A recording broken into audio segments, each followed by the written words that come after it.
excellent connection. And we are going live. Here we go. So we are live. There we go. All right. So, hello everyone. This is week 3. I'm super excited. Week 3, my name is Becky Schnekser. I am a science specialist, educator, and explorer here in Virginia Beach, Virginia, in the United States. And I have invited 2 of my friends this week from Canada, which I'm so excited. I know we're expanding through North America, which is always super fun. In this time of remote learning, I know that a lot of us are overwhelmed. We were just talking before we went live about how many resources and how many things are out there right now to try and look at this, and this is free now, and try this out, that we're pulled in a lot of directions as educators. What can we do? What can't we do? What do we want to try? And I wanted to just slow down for a minute, allow people to take breaths, and then offer just little tidbits of advice or little tidbits of things that you can try tomorrow. Well, today's Friday, so I guess you would try this out on Monday or the next time that you have your learners with you, but just give you a little taste of something that you can slow down, take a breath, and try with your students. Because, like I said before, this is such an overwhelming time, and we don't want to be overwhelmed when we're working with our learners. We don't want to be overwhelmed when we have so many things to deal with right now. The reality of everyone's situation is slightly different, and I don't think anyone is living through this and saying, yes, like this is the best thing ever. I'm not stressed. There's nothing to worry about. So Paula and Alexandra are here with me today from Canada. They're also Grosvenor Teacher Fellows, and they're going to share a little bit about themselves and then a little something that you can take back to your classrooms whenever it is that you are returning. So Paula, why don't we start with you? Hi, I'm an educator from Calgary, Alberta, Canada, and I'm the instructional media ed tech consultant for the Calgary Catholic School District. I used to teach grade 2, and last summer I actually taught grade 12.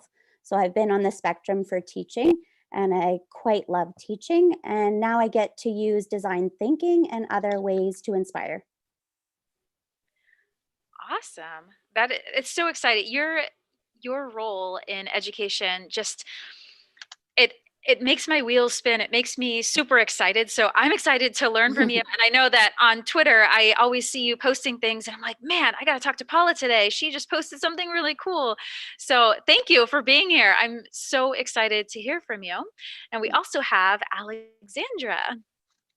Everyone. My name is Alexandra, and I'm from Toronto, Ontario, Canada. I am currently a grade 5-6 French immersion teacher to 33 amazing students, but a lot of other students also see me when I'm coaching or just randomly stepping inside their classrooms. Yeah, so that's a little bit about what I'm teaching, but I've taught everything from primary to junior, from grade 2, 3, whatnot, all the way up to grade 6. So it's been fun. That's awesome. I'm excited. Your role is also very, very different from mine. So I love the diversity and what we have here, location wise and education role wise. It's super exciting. So you know what, Alexandra, let's go with you. What would you like to share with all of us today? I think I just want to remind everyone that we need to breathe. That's the starting point. Maybe starting off with teachers. This is also an overwhelming time for everyone. It's an overwhelming time for our students, for us as teachers, us as parents, friends, whatnot. And I just think that teachers can get easily overwhelmed and that we should just take it one step at a time and not try to overdo it. Like, this is new to everyone. We're not doing online learning. It's an emergency distance learning, and it's not a competition. We're not trying to outdo anybody else. It's a perfect time for us to learn from one another, to ask questions from our colleagues, and also to go onto all of the platforms that we have available. Facebook has so many different groups where people are really keen to just help each other out. And I think that's something that we need to remember, that we are humans and that we just need to take it one step at a time and not overdo it, because if we're stressed, then the kids are going to be stressed and everything is going to be way too overwhelming. So that would be my point number one. send it over to Paula if Paula wants to add to that. Oh, Or Becky. I totally agree with everything you're saying. I just think slowing down is going to be the key to making yourself feel more balanced, if you can even feel balanced right now. And as a parent of 3 kids with 3 different curriculums, like taking that time, like for myself in my job, but with my own kids, and knowing that not all parents are going to be able to assist their kids all the time. So finding ways that we can give a little more choice in options when we build any kind of lessons and stuff, or things that are already self-led so kids can just watch something and go do the work. Because a lot of times I think that's a huge piece right now, is that parents are also overwhelmed on top of teachers, on top of students, and taking that time to learn to create versus consuming. We're consuming a lot right now. So taking that time to create, and get kids making. That's my big piece that I feel like making and getting outdoors. Yeah, that I agree with everything you guys are saying. That's exactly right. And I also I want to pause too. And academics is not important right now. That's not what we need to focus on. It's the people behind what is happening here, right? We have to take care of ourselves. We have to take care of our students too, and allow them to tell us what's going on, allow them to share, allow them to build and create, but really have time to share that with you. Have that, if you have synchronous time, if you get to go live with students, just providing them comfort, safety, which are the foundation on the first day of school of every school year. We don't come in, say, hello, Paula. All right, math lesson 1. Well, we get to know them and we let them know that they're safe. We let them know that they matter and that we care. So there's no, for me, there is zero difference between those two situations. And for me, especially now, I know, Alexandra, you were saying it earlier, this was an emergency remote learning situation. This wasn't something we all planned for and we took classes and this wasn't a course in college, remote learning 101. None of us had that, and it doesn't exist now either. So even brand new teachers aren't prepared for this. It's not about academics right now. It's about the safety and the comfort that we're bringing to ourselves and that we're bringing to all of our students. So thank you. I was Paula, do gonna you want to add gonna on? yeah, I was gonna add one thing Yeah. to that. My kids, one of the things I actually have really loved with my kids when they are doing like a Zoom meeting or a Google Meet, whatever it is, sometimes the teacher just sits and is working on her computer, but leaves the line open for kids to speak after to each other. So she's there, but they get 15 minutes to just have like class discussions or talks. And it's just normal, like, hey, what did you do today? And she just lets them have that time together, because I think that's another piece that's missing for students, is the connection to their own classmates.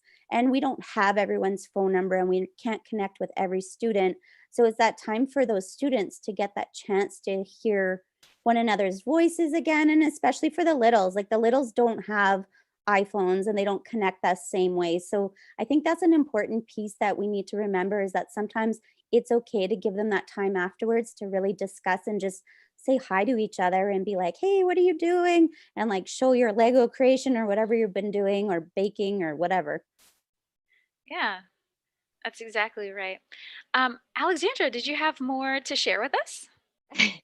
I was just gonna add on to what you were both saying. Like, our Yeah. classrooms are safe and welcoming spaces, and it's important to remember that maybe that's not the case for the kids at home. Like, we don't know what their situations are, but being able to provide that online, that connection with them is really important, whether it's an online connection if they have access to internet, or even giving them a phone call by blocking your phone number and just like checking in, or sending them a little postcard or a handwritten letter. It just makes them feel important and welcomed, and they feel like they still have that relationship that they have built over the past few months with you in the classroom. And I think it's really important for us to keep that connection going, because a lot of the kids, they are overwhelmed at home and they're lost and they're confused, and they just want to be able to feel like you still care. And I think that's really great through my students and I are able to have Google Meet sessions, and just seeing all their smiles on a screen definitely makes me happy. And I know I've heard feedback that they enjoy that moment as well. And as you were saying, Paula, like I let them just, like, we have hangout sessions, like, okay guys, talk, hang out, share something. Like, it's not necessarily let me teach you something, or do you have questions on math or literacy. It's just, this is a time for you guys to hang out, and next week maybe we'll play Kahoot or we'll play games, like anything that can help distract them a little bit, but also engage them in what they like to do and what they're passionate about, because then they're having a little bit more fun. It's something distracting for them. Yeah, I love that. I love that. That's a lot. I say that all the time. I love that. That's great. Yeah, I enjoy hearing different perspectives, because it it reminds you, especially as an educator, as a mom, as a wife, as a human being, how important that connection is, and feeling like you do matter, and someone wants to see you, someone wants to hear you. I think all of those are playing into human nature, which is it's a part of life all the time. What about you, Paula? Did you have more to add? No, I think everything Yeah. Alexandra's saying and you're saying is so true. That connection piece is really what I've noticed is the most important piece. And that's why we know school is so important. Like this online piece is great, but it's not what we need to in the long run. Like we need to be back in the schools and we need that piece of connection with everyone. You can see how important it is now that we have been disconnected a bit. And so we need, once we get back there, I know we're all going to appreciate it just a little bit more. Yeah, that's one thing that has been kind of running through my mind, is the fact that I think if we take nothing else from this experience, if we learn nothing else, it's that educators cannot be replaced by technology. We can't. I think a lot of people think that's where we're going to be going, and that it's so easy. We don't need to have live teachers. We don't need to have that, that connection in a classroom, but OMG, yeah, we do. I think that's teaching everyone, one, how much educators do. We do a lot. And two, there's no replacing us with a platform. You can try, it's just not the same. So that's, I maybe it's job security, I don't know, but it's there's just a human factor to education that is so important, is so necessary. And that's one of my big takeaways. Do you guys have any takeaways from remote learning, or just something that's been running through your head that you're like, man, when this is over, I hope we remember this right here? Well, I was just going to add, it's definitely the social interaction. Like we know how our students learn and how we can best cater to their needs, because we've had that time to spend with them, to chat with them one-on-one or as a group, to just laugh or sing or dance. Like, and if we were just doing online, we wouldn't necessarily know how to cater to all of those individual needs or the extra support that we need to provide, because we've observed these different things over time. So definitely we can't be replaced. Yeah. Never. I also, and those relationships, I'm so sorry, Paula, no, those that's okay. relationships are so important. I cannot imagine having connected with remote learning without that foundational relationship that I've had with all my students since the beginning of the school year. Like if this was day one and I'd never met these students and I tried to cater to their needs or get to know them right here just via technology, there's no way. Absolutely no way. Sorry, Paula, go Paula, you were ahead. saying- You're That's like okay. jumping in. No, that was now I'm like, what was I gonna say? Oh, I'll no, remember it sorry. and come back to you. That's okay. Okay. That's Oh, one man. thing that I wanted to add is that, like, I do an end of the week check-in with my kids on a Google form that I create for them, but I also create one for their parents. Because for me, it's important to see both perspectives. Like, they're all in the same house, and I need to be able to better understand what the dynamics are at home. I'm not trying to find out all the itty-gritty pieces, but just see, like, are you sharing a computer? Or are you fighting with your sibling all the time? Or are your parents stressed? Because if your parents are stressed, it's rubbing off on like students, and maybe they're not as motivated to do something. So it's, how can I take the feedback both from the students but also from the parents to help tweak out the lessons or the assignments or the activities for the following week. So I think it's great to be able to tap in back to with the parents and the students. Like we're all of a team. We work together. We're all in this together. So we need to figure out a way to make it great for everyone. Like it's never going to be great, amazing. It's Right. Right. situations are, but let's try to make the most of it and a good learning environment. I think and a the good parent headspace. piece is huge, like connecting with the parents and understanding the dynamics. Because I'm a teacher and I have 3 kids and I'm struggling. So that says a lot. Like I think people think even teachers who have kids at home, oh, they're doing great because they're teachers. But it's the dynamics in your house. It's your kids fighting all the time. It's and you also don't want your kids on technology. So this is what I was going to say earlier, is that piece around how are we going to change, hopefully when we get back to the school, is understanding the simple things in life that have become so important now that we are online learning. So getting my kids outdoors constantly to learn through the outdoors, through experiences, and building those crafts, those maker ideas, creating stop motions, creating like YouTube channels. My daughter started her own YouTube channel called Creative Charlotte, and she's building and learning time lapse, and she loves it. And they're making comic books right now down in the kitchen. So it's those things that we need to start pushing more within the schools. And I know we're moving that way, to that innovative way of thinking. And I think this is going to push people to that, because building, making, being outdoors, using experiences to drive your curriculum is going to be key.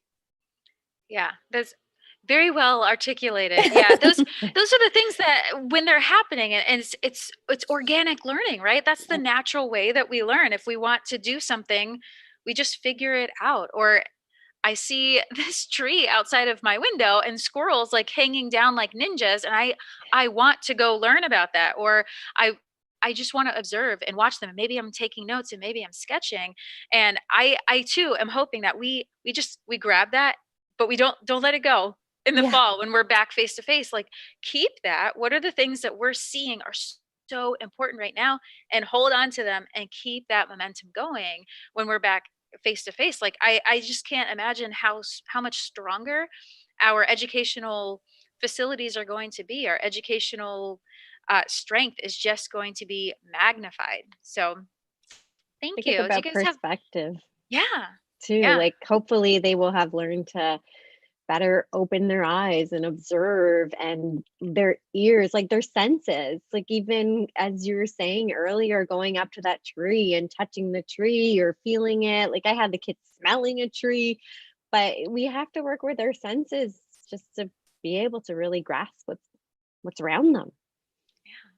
that's awesome. Well, before we wrap this up, do you guys have any final thoughts that you want to put out there? Any resources, or just a final statement that you want to leave our audience with? I could speak to, like, I created a change maker challenge for my district, and it's all around design thinking and thinking beyond just a lesson. So how you can use one idea and build that for a week or 2 with students. So you're not constantly creating lesson after lesson that are new, and it's finding that provocation or that launch, that video, that piece that's going to launch them into their thinking. And then they start to build that empathy and curiosity and research skills, and then design and build and prototype and fix, and then find an audience like Flipgrid or something to present to. So that's a piece I'm working with my district on. It's like an open thing, so anyone can use the platform if they want to take any of the ideas and borrow them for their own districts. They're welcome to. It's called Changemaker 2020, and I can give Becky the link to that too. But it's just one of those powerful tools, because I think as teachers, like when you spoke earlier about being overwhelmed with teaching, I find when I start looking at people on Twitter, like we're new to this, but if you talk to our friends who've been in Hong Kong and other places, this has been months. And that's how they started. They started with lesson by lesson, day by day. And now they're going week by week or weeks by weeks of projects versus doing the day by day. And I think that's what's going to burn us out. is doing that. And that's that choice board idea also that a lot of people are using. I love the idea where it's like a tic-tac-toe board. The centerpiece is your non-negotiable, and you have ideas around for them to choose. And when we give those students that choice, we will see their voice, which is beautiful. I love that. Yeah, I will definitely link that into the description of the video. Thank you. Thanks. What about you, Alexandra? Last thoughts? I guess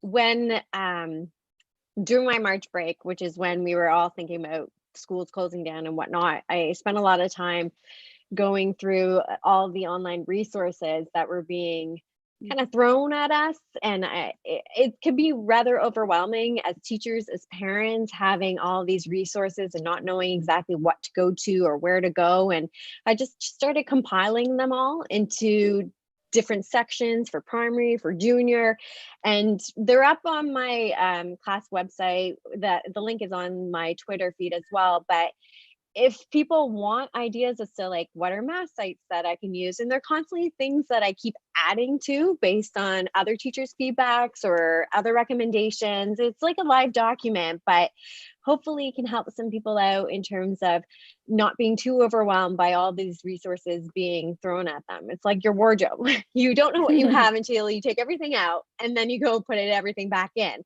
Here, it's been done for you. I took it out and now I've reorganized it, and hopefully it can help a few people out there, and hopefully we can keep adding to it and just supporting each other. We're here for each other. So tweet us and ask questions, and if I don't know, I'll ask Paula and Becky.